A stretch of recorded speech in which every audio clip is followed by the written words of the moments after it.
Good morning student. तो पिछले class में अपने लोग लास्ट में सिलेंड्रिकल कैपेसिटर देख रहे थे, लेकिन पूरा कंप्लीट नहीं हो पाया था। तो इस लेक्चर में उसको कंप्लीट करेंगे। तो हेडिंग डाल लीजिए, हालांकि डाले होंगे, हम डाल देते हैं सिलेंड्रिकल कैपेसिटर।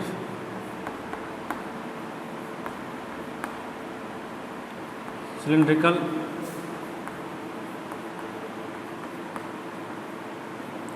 कैपेसिटर। चलिए, इस तरह से था सिलेंड्रिकल कैपेसिटर। 2 सिलेंडर होता है,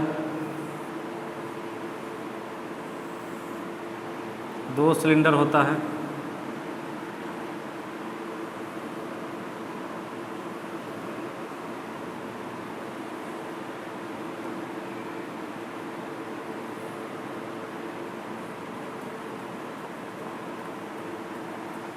दो सिलेंडर होता है। थोड़ा सा सीधा बना लेते हैं, सीधी रेखा। तो यहाँ पे 2 कंसेंट्रिक सिलेंडर है, मतलब दोनों का जो, मतलब कंसेंट्रिक या कोएक्सियल भी कह सकते हैं, कंसेंट्रिक भी है, ठीक है। चलिए, अंदर का जो है माने थे रेडियस ए, बाहर वाले का रेडियस बी, ठीक है। इस पे चार्ज प्लस क्यू डाले थे, इस पे चार्ज प्लस क्यू डाले थे, प्लस क्यू, तो बाहर वाले पे आ गया था माइनस क्यू, इंड्यूस्ड चार्ज, क्योंकि बाहर वाले का पोटेंशियल 0 होना था, माइनस क्यू, सही है। चलिए, जो linear charge density lambda equals to था वो क्यू बाई एल था, lambda equals to Q by L, ठीक है। Linear charge density lambda equals to Q L, कल यहाँ तक देखे थे, lambda equals to Q by L, जरूरत पड़ेगा तो यूज़ करेंगे। चलिए, इलेक्ट्रिक फील्ड क्या होता है किसी भी लाइन चार्ज के लिए, इसको देखेंगे जब सिलेंडर को जब ये सिलेंडर हो जाएगा, ठीक है, तो इसके द्वारा एक तरह से लाइन चार्ज के द्वारा जो इलेक्ट्रिक फील्ड होता है यहाँ पे वही हो जाएगा। तो इलेक्ट्रिक फील्ड क्या होता है, lambda by 2 pi epsilon naught R, lambda by 2 pi epsilon naught R, lambda by 2 pi epsilon naught R, ठीक है। इसको मान लीजिए सिलेंडर ए, इसको मान लीजिए सिलेंडर बी, अंदर वाले को सिलेंडर ए, बाहर वाले को सिलेंडर बी। तो जो V A minus V B हो जाएगा, V A minus V B हो जाएगा minus of E dot D R, minus of E dot D R. ये पढ़े हैं कि पोटेंशियल डिफरेंस होता है वो minus of E dot D R, ठीक है। Final minus initial, final minus initial, तो इनिशियल कहाँ है, आर बी से लेके आर ए तक। ध्यान से देखिए, फाइनल माइनस इनिशियल, यहाँ इनिशियल से फाइनल, इनिशियल से फाइनल, आर बी से आर ए, इनिशियल बी हो गया, फाइनल ए हो गया, तो आर बी से लेकर R A minus E dot D R, minus E dot D R. चलिए, ई की जगह क्या लिख सकते हैं, lambda by 2 pi epsilon naught R, V A minus V B minus R B, B का पोजीशन सेंटर से बी है और ये ए, ई की जगह लैम्डा बाय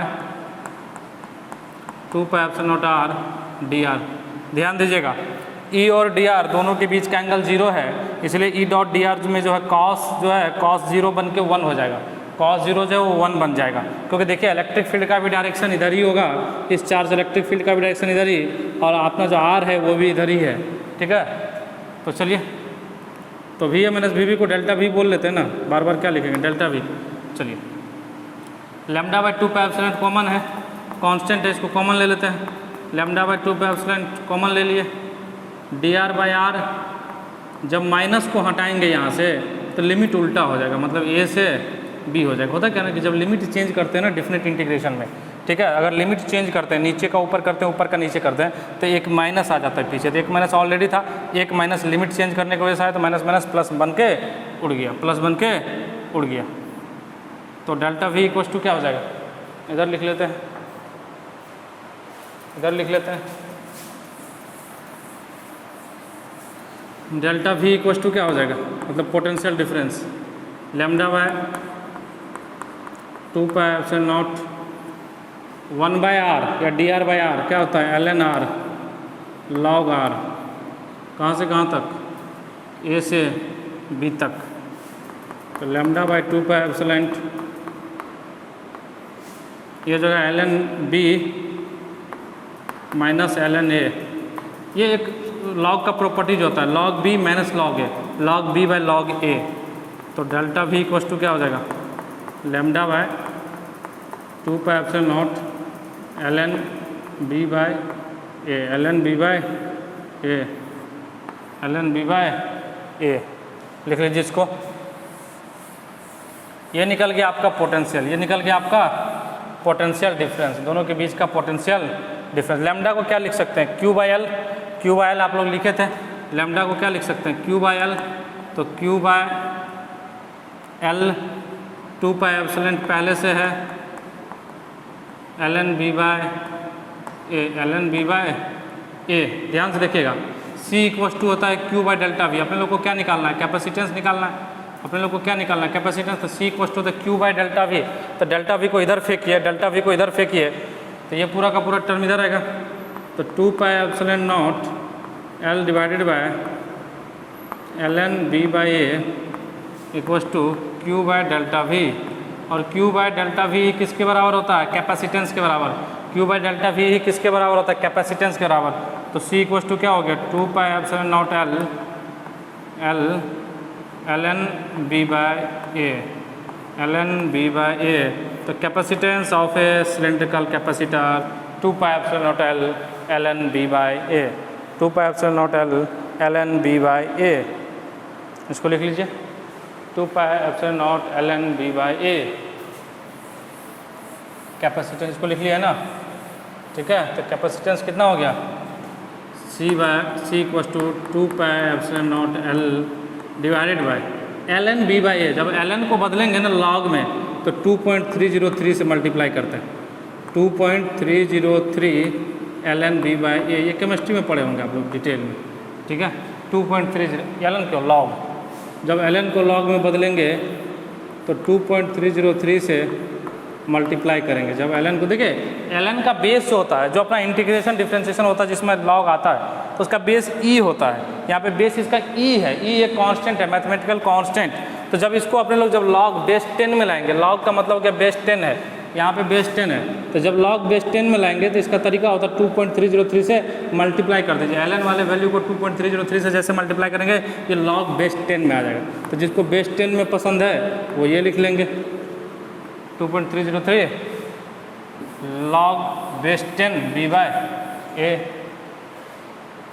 लिख लीजिए इसको।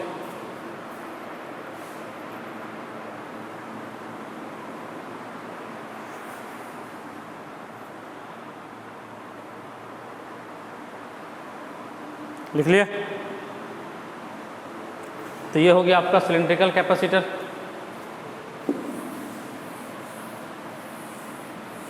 चलिए मिटा दें, यस सर मिटा दीजिए। हम लोग लिख लिए हैं, हम लोग लिखने में बहुत टैलेंटेड हैं, छापने में टैलेंटेड हैं। चलिए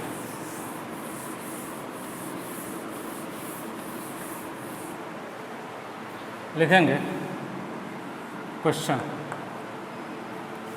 a parallel plate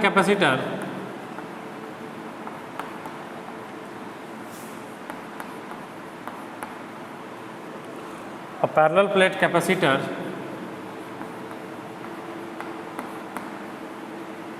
has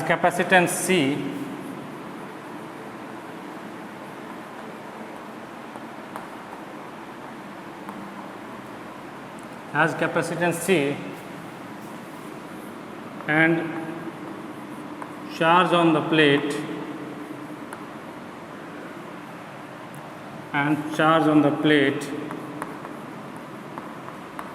on the plates are Q1 and Q2.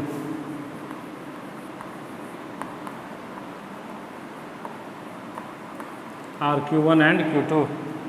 Q1 greater than Q2 है, मतलब Q1 बड़ा है Q2 से। Charge on the plates are Q1 and Q2. Then find the potential difference between the plates. Then find the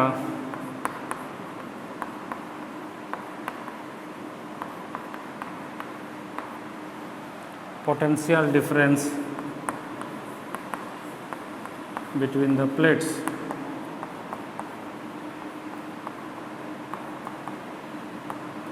चलिए बनाइए इसको, try करिए जल्दी से।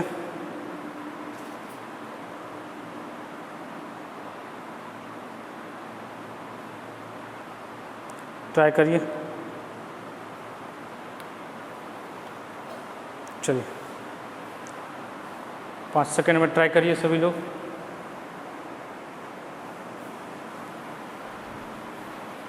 चलिए बना लिए, बहुत अच्छा, बहुत बढ़िया।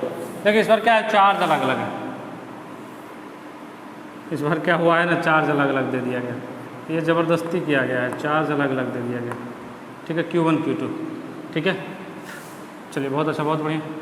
तो बोला गया है कि इलेक्ट्रिक फील्ड बताइए, क्या बोला गया है, इलेक्ट्रिक पोटेंशियल बताइए। तो आप लोग को पता है पोटेंशियल इक्वल टू होता है E into D, potential equal to होता है E इंटू डी। इसका एरिया ये मान लीजिए, इसका भी एरिया ये मान लीजिए, बीच का गैप डी मान लीजिए। बोलिएगा सर एरिया के बारे में तो नहीं बोला गया था, दोनों बराबर होगा, ठीक है। लेकिन अपना ओवरलैपिंग एरिया ही काम में आएगा, ओवरलैपिंग एरिया है। ये बड़ा भी होता था, ये एरिया ही काम में लेते जो ओवरलैपिंग एरिया है, ठीक है। चलिए तो potential delta V equal to क्या होता है, E into D, E into D. बहुत अच्छा, यहाँ का इलेक्ट्रिक फील्ड लेंगे, ठीक है। ध्यान से देखिएगा, दोनों पॉजिटिव चार्ज है, इसके द्वारा इलेक्ट्रिक फील्ड इधर बनेगा, इसके द्वारा इधर बनेगा। अच्छा Q1 के द्वारा इलेक्ट्रिक फील्ड बड़ा होगा क्योंकि Q1 greater than Q2, question में लिखा था कहीं, देखिए ना, Q1 ग्रेटर देन Q2। तो ये वाला जो इलेक्ट्रिक फील्ड होगा Q1 के द्वारा वो बड़ा होगा, ठीक है। और ये जो होगा ये छोटा होगा, तो नेट इलेक्ट्रिक फील्ड जो आएगा वो इसी डायरेक्शन में आएगा, नेट इलेक्ट्रिक फील्ड इसी डायरेक्शन में आएगा, ठीक है। तो चलिए, तो डेल्टा V इक्वल टू क्या होता है, E इंटू डी। तो डेल्टा V, E कितना हो जाएगा, E देखिए ध्यान से, sigma 1/2 epsilon naught minus sigma 2/2 epsilon naught into D. सही है ना। देखिए यहाँ पे क्या है, this electric field minus this electric field is equal to E net. तो इसके द्वारा क्या हो जाएगा, इसका देखिए, इसका सरफेस चार्ज डेंसिटी अलग होगा, इसका अलग होगा, क्योंकि इसमें Q1 है, इसमें Q2 है। तो क्या हो जाएगा, sigma 1/2 epsilon naught minus, minus क्यों, क्योंकि अपोजिट डायरेक्शन में सिग्मा 2/2 एप्सिलॉन नॉट। तो डेल्टा V इक्वल टू क्या हो जाएगा, अगर कायदे से देखें, सिग्मा 1 क्या हो जाएगा, Q1/A, Q1/A, तो Q1/A into 2 epsilon naught minus Q2/A into 2 epsilon not, और दोनों के साथ मल्टीप्लाई में है अपना ये D, दोनों के साथ मल्टीप्लाई में है अपना ये D, ठीक है। तो देखिए क्या देखेंगे, सही तो है, ठीक है। A एप्सिलॉन नॉट कॉमन ले लेंगे, एप्सिलॉन नॉट A कॉमन ले लेंगे, एप्सिलॉन नॉट A कॉमन ले लेंगे, तो ले लीजिए ना। तो डेल्टा V इक्वल टू क्या हो जाएगा,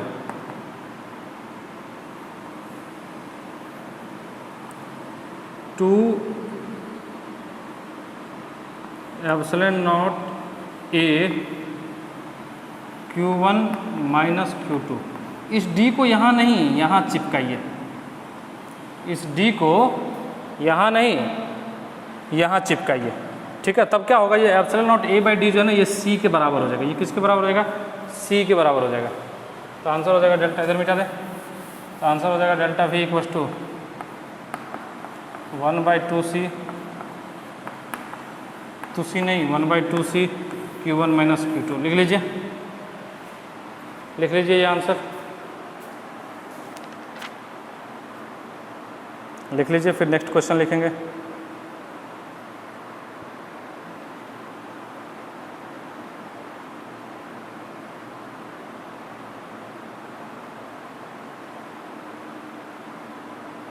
लिख लिए,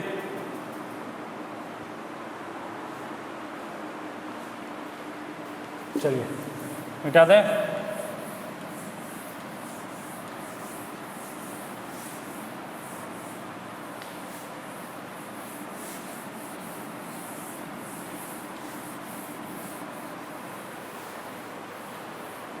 चलिए लिखेंगे नेक्स्ट क्वेश्चन, बहुत ही अच्छा क्वेश्चन, बहुत ही सुंदर question.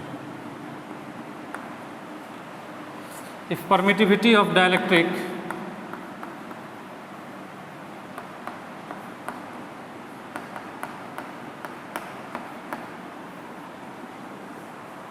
if permittivity of dielectric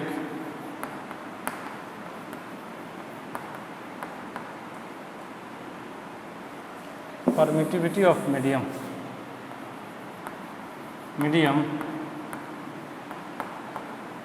inside a capacitor, inside a parallel plate capacitor,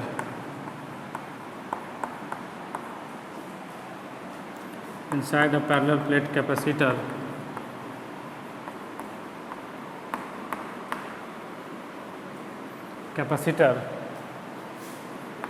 is vary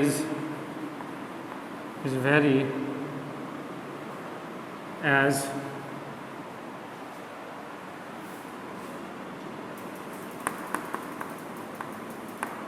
ax plus epsilon equals to ax plus b, where a and b are suitable constant. A and b are constant. Find the capacitance of the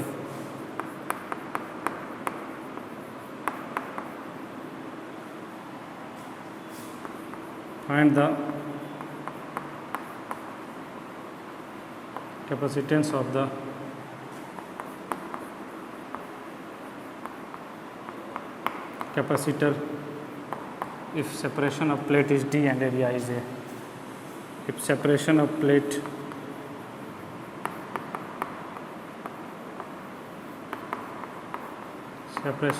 is d and area is a, and area is a. चलिए कोशिश करिए, एक बार कोशिश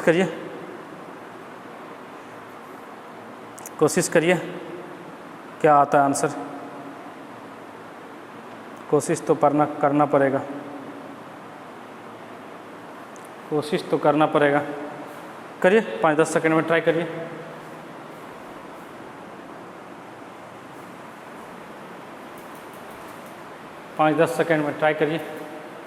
चलिए देखते हैं, question मिटा दे रहे हैं, जगह कम है।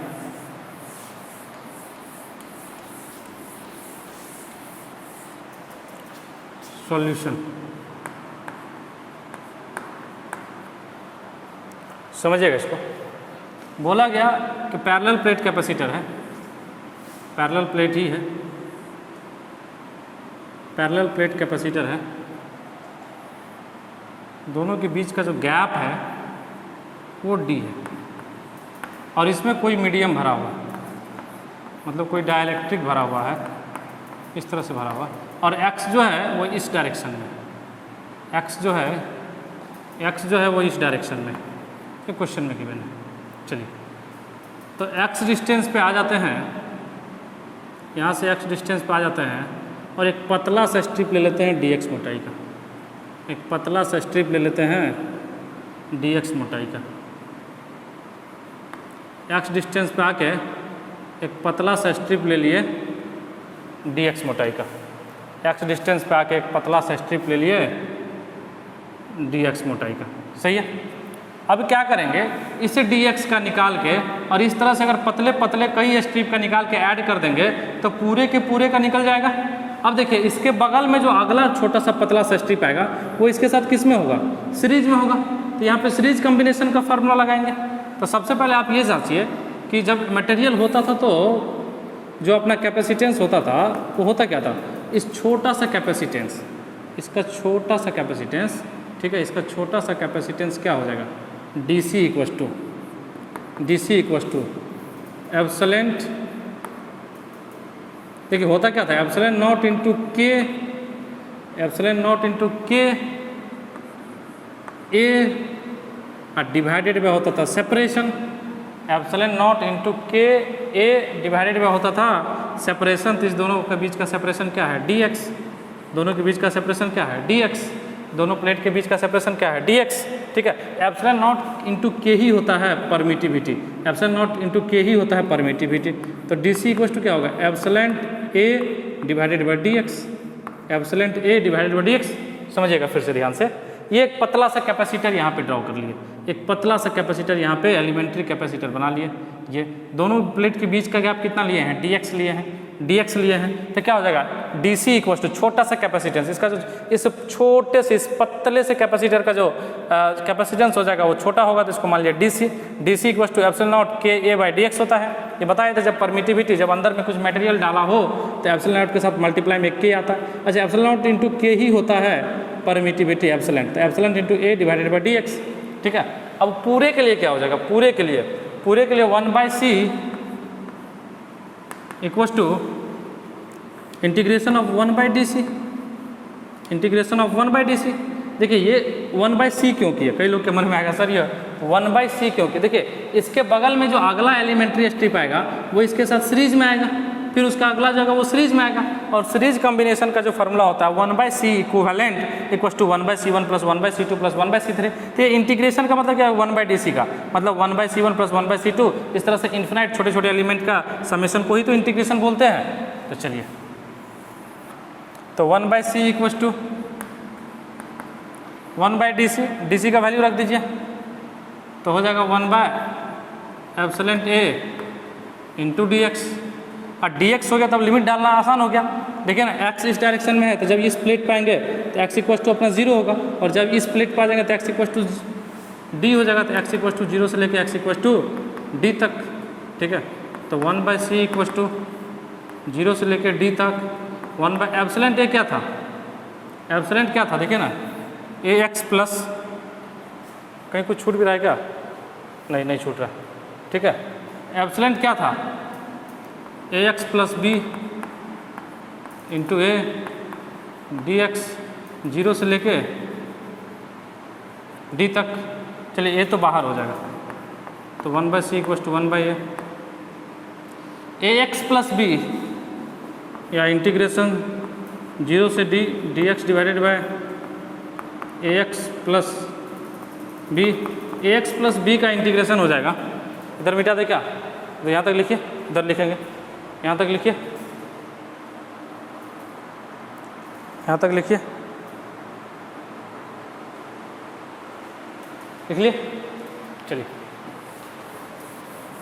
तो 1/c इक्वल टू क्या हो जाएगा 1/a, इसका इंटीग्रेशन हो जाएगा 1/ax प्लस b का ln ax plus b divided by जो x के साथ कोफिशिएंट होता है वो डिवाइड में आता है, जो x के साथ मल्टीप्लाई में होता है मतलब जो x का कोफिशिएंट होता है वो डिवाइड में आता है, लिमिट 0 से लेके d तक। तो 1/c equal to 1/a,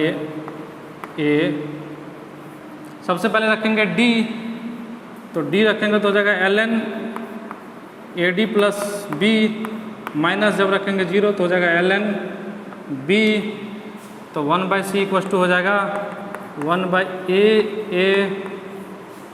ln a minus ln b, तो ln ad plus b divided by b, तो c इक्वल टू क्या हो जाएगा, इसको मिटा दें।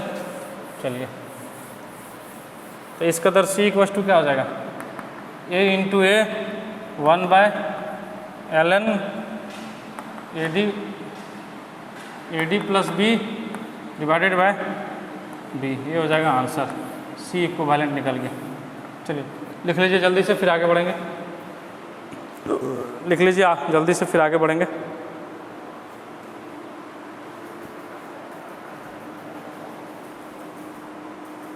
लिख लीजिए,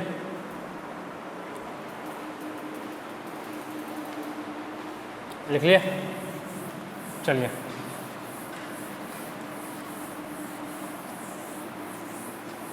मिटा देते हैं।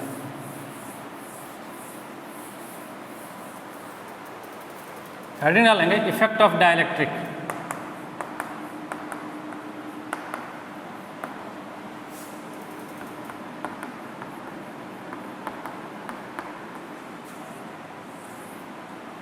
Effect of dielectric.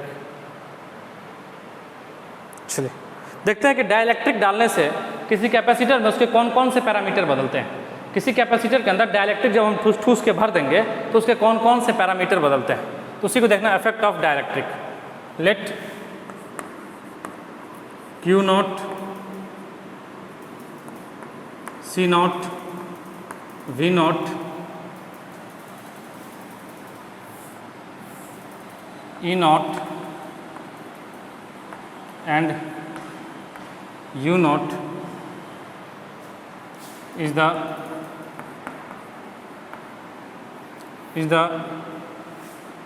charge, capacitance,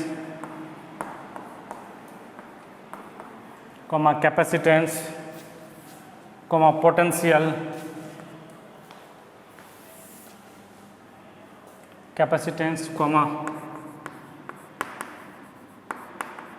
potential difference, electric field and stored energy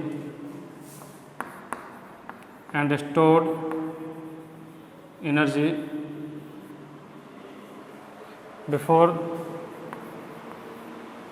the dielectric is filled, before the dielectric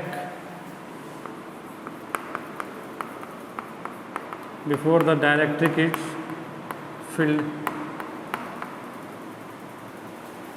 before dielectric is filled मतलब डायलैक्ट्रिक भरने से पहले, and these quantities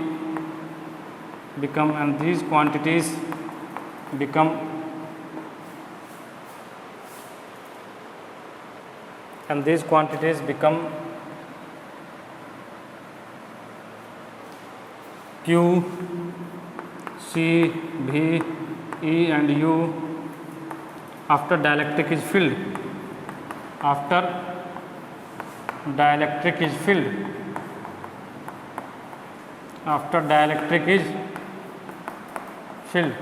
मतलब डायलैक्ट्रिक भरने के बाद, डायलैक्ट्रिक भरने से पहले जो चार्ज था वो Q नॉट था, जो कैपेसिटेंस था वो C नॉट था, जो पोटेंशियल था V नॉट था, जो पोटेंशियल डिफरेंस, जो इलेक्ट्रिक फील्ड था वो E नॉट था, जो स्टोर्ड एनर्जी था वो U नॉट था। यही सारी क्वांटिटी जब डायलैक्ट्रिक को भर दिए ठूस के तो Q हो गया, C हो गया, V हो गया, E हो गया और U हो गया। तो देखना है क्या अंतर पड़ा, इसको मिटाते हैं, जल्दी से आगे बढ़ते हैं, देखते क्या अंतर पड़ा। इसमें दो केस होगा, एक होगा आइसोलेटेड कैपेसिटर, मतलब जब बैटरी डिस्कनेक्ट हो, तो case one when battery is disconnected,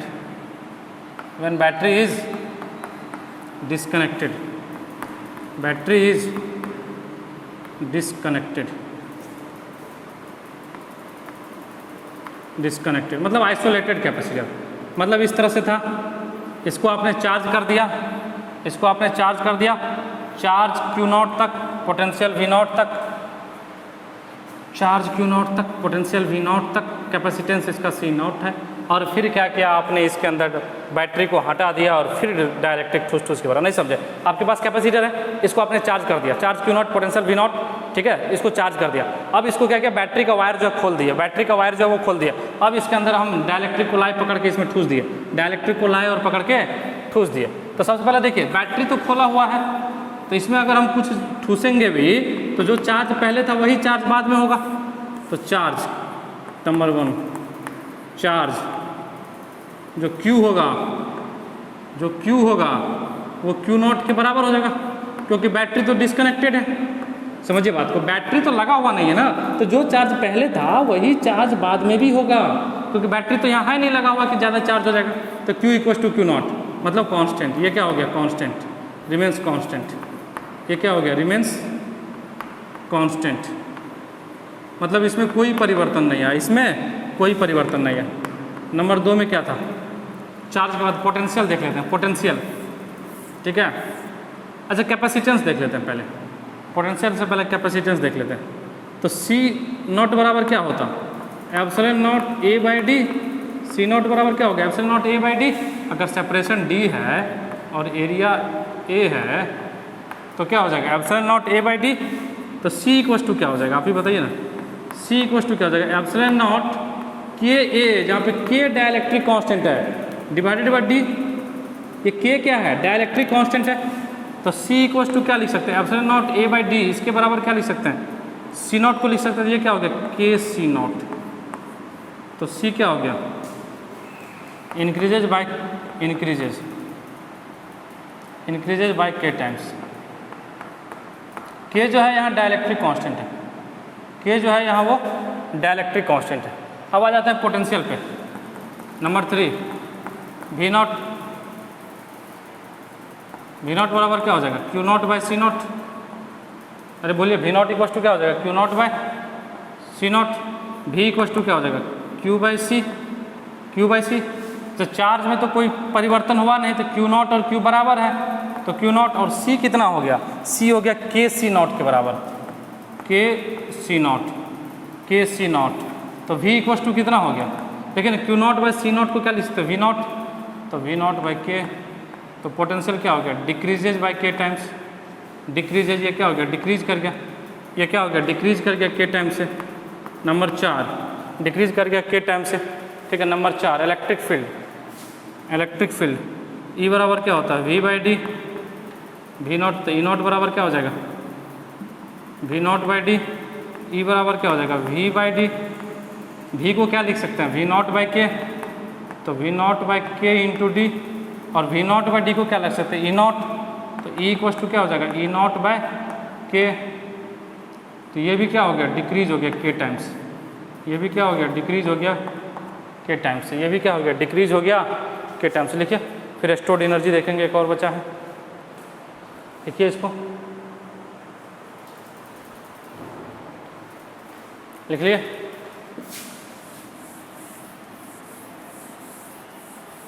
stored energy number 5 U naught equal to क्या हो जाएगा half C naught V naught का square initially. U equal to क्या हो जाएगा 1/2 सी वी स्क्वायर, सही है। ध्यान से देखिए 1/2 सी बढ़ गया था के सी नॉट हुआ था, सी क्या हो गया था के सी नॉट हो गया था। वी कितना है देखिए ना वी वी वी आ जाइए वी के पास, वी नॉट बाई के, तो ये क्या हो जाएगा वी नॉट बाई के का स्क्वायर, ठीक है। बहुत अच्छा, एक के से एक कैंसिल कट जाएगा, तो हो जाएगा 1/2 सी नॉट वी नॉट का स्क्वायर डिवाइडेड बाई के। ये क्या बन जाएगा यही तो यू नॉट है, तो यू इक्वल टू क्या हो गया यही तो के है, तो यू इक्वल टू क्या हो गया यू नॉट बाय के, मतलब डिक्रीजेज बाय के टाइम्स, मतलब डिक्रीजेज बाय के टाइम्स से। यू नॉट भी क्या हो गया जो यू है वो भी क्या हो गया डिक्रीज हो गया, जो यू है वो भी क्या हो गया डिक्रीज हो गया। चलिए लिख लीजिए, आज के लिए इतना ही, फिर मिलते हैं नेक्स्ट लेक्चर में। तब तक के लिए बहुत बहुत धन्यवाद एवं बाय।